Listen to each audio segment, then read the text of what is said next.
బయ్యారం ఉక్కు తెలంగాణ హక్కు అని బయ్యారంలో ఉక్కు పరిశ్రమను వెంటనే ప్రారంభించాలని తెలంగాణ విద్యార్థి నిరుద్యోగ జేఏసీ చైర్మన్ మానవతారాయ్ డిమాండ్ చేశారు. ఉస్మానియా యూనివర్సిటీలో ఏర్పాటు చేసిన సమావేశంలో మానవతారాయ్ మాట్లాడుతూ తెలంగాణ విభజన చట్టం ప్రకారం బయ్యారంలో ఉక్కు పరిశ్రమ నిర్మించాలని నిర్ణయించినా కూడా తెలంగాణ ఏర్పాటు 10 సంవత్సరాలైన ఉక్కు ఫ్యాక్టరీ నిర్మాణానికి అమలుకు నోచుకోలేదని ఆగ్రహం వ్యక్తం చేశారు. కిషన్ రెడ్డి బయ్యారం ఉక్కులో నాణ్యత లేదన్న వ్యాఖ్యల్ని వెనక్కి తీసుకోవాలని డిమాండ్ చేశారు. బయ్యారం ఉక్కు ఫ్యాక్టరీ ప్రారంభించే వరకు తెలంగాణ నిరుద్యోగ జేఏసీ ఉద్యమం చేస్తుందన్నారు.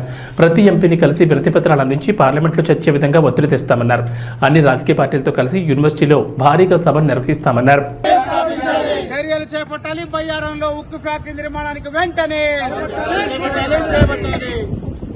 బయ్యారం ఉక్కు తెలంగాణ హక్కు, బయ్యారం ఉక్కు తెలంగాణ హక్కు, బయ్యారం ఉక్కు తెలంగాణ హక్కు, బయ్యారం ఉక్కు తెలంగాణ హక్కు, బయ్యారం ఉక్కు తెలంగాణ హక్కు స్థాపించాలి. బయ్యారం ఉక్కు ఫ్యాక్టరీని వెంటనే స్థాపించాలి. బయ్యారం ఉక్కు ఫ్యాక్టరీని వెంటనే స్థాపించాలి.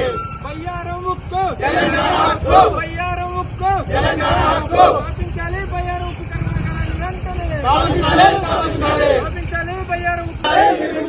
నిర్మించాలి. బయ్యారంలో ఉక్కు ఫ్యాక్టరీ వెంటనే నిర్మించాలి. బయ్యారంలో ఉక్కు ఫ్యాక్టరీ వెంటనే నిర్మించాలి. బయ్యారంలో ఉక్కు ఫ్యాక్టరీ వెంటనే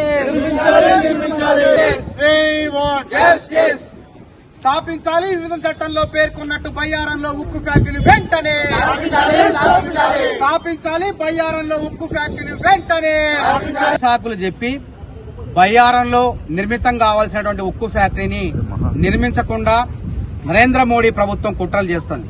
ఆ కుట్రలు బలపడే విధంగా నిన్న మన తెలంగాణ బిడ్డ అయినటువంటి బొగ్గు గనుల శాఖ మంత్రులు మరి కిషన్ రెడ్డి గారు బయ్యారంలో మన నాణ్యమైనటువంటి ఉక్కు లేదని చెప్పేసి కితాబ్ ఇవ్వడం జరిగింది.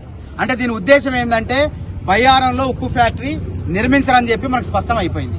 కాబట్టి బయ్యారం ఉక్కు ఫ్యాక్టరీ అనేది విభజన చట్టం మరి షెడ్యూల్ 13లో స్పష్టంగా ఆ రోజు కేంద్ర ప్రభుత్వం పేర్కొన్నది. పార్లమెంట్ లో కూడా దాని గురించి మాట్లాడటం జరిగింది.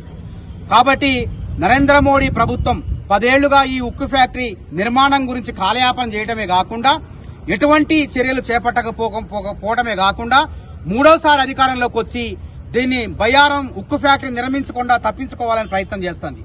దీనికి ఆ నిరుద్యోగ జేఏసీ ఆధ్వర్యంలో తీవ్రంగా ఖండిస్తున్నాం. తక్షణమే బయ్యారంలో ఉక్కు ఫ్యాక్టరీ నిర్మాణానికి చర్యలు చేపట్టాల్సిందిగా కేంద్ర ప్రభుత్వాన్ని హెచ్చరిస్తున్నాం. అదేవిధంగా బయ్యారంలో నాణ్యమైనటువంటి ఉక్కు లేదని వ్యాఖ్యలు చేసినటువంటి కిషన్ రెడ్డి గారు ఆ వ్యాఖ్యలను వెంటనే ఉపసంహరించుకోవాల్సిందిగా మేము కోరుతున్నాం. లేకపోతే పెద్ద ఎత్తున పోరాటం చేస్తాం. రేపటి నుంచి మరి ఉస్మానియా యూనివర్సిటీ వేదికగా మరి రేపు పలు రాజకీయ పార్టీ నాయకులకు కూడా లేఖలు ఇచ్చి బయ్యారంలో ఉక్కు ఫ్యాక్టరీ నిర్మాణం అయ్యే విధంగా కృషి చేయాలని చెప్పి వాళ్ళందరినీ కూడా కోరటం జరుగుతుంది. రాజకీయ పార్టీలే కాదు, అదేవిధంగా మొన్న గెలిచినటువంటి ఎంపీలందరినీ కూడా కోరి పార్లమెంట్ లో కూడా చర్చ జరగాలని చెప్పేసి వారందరినీ కూడా కోరటం జరుగుతుంది. ఈ ఉద్యమాన్ని మళ్లీ ఒక తెలంగాణ ఉద్యమం లాగా ఇది కూడా ఉద్యమ ఆకాంక్ష. ఒకప్పుడు తెలంగాణ రాష్ట్ర ఏర్పాటుతో పాటు బయ్యారంలో ఉక్కు ఫ్యాక్టరీ నిర్మించాలన్నది కూడా తెలంగాణ ఉద్యమ ఆకాంక్ష. కాబట్టి ఈ ఉద్యమాన్ని బయ్యారంలో ఉక్కు ఫ్యాక్టరీ నిర్మించే ఉద్యమాన్ని ఢిల్లీ స్థాయి వరకు తీసుకువెళ్లి మల్లికార్జున ఖర్గే, రాహుల్ గాంధీ, అదేవిధంగా ప్రియాంక గాంధీ గారి దృష్టికి కూడా తీసుకువెళ్లి పార్లమెంట్ లో చర్చ జరిగి బయ్యారంలో ఉక్కు ఫ్యాక్టరీ నిర్మించే వరకు తెలంగాణ విద్యార్థి నిరుద్యోగ జేఏసీ రక్షణ వేదిక ఆగదని చెప్పేసి ఈ సందర్భంగా తెలియజేస్తుంది.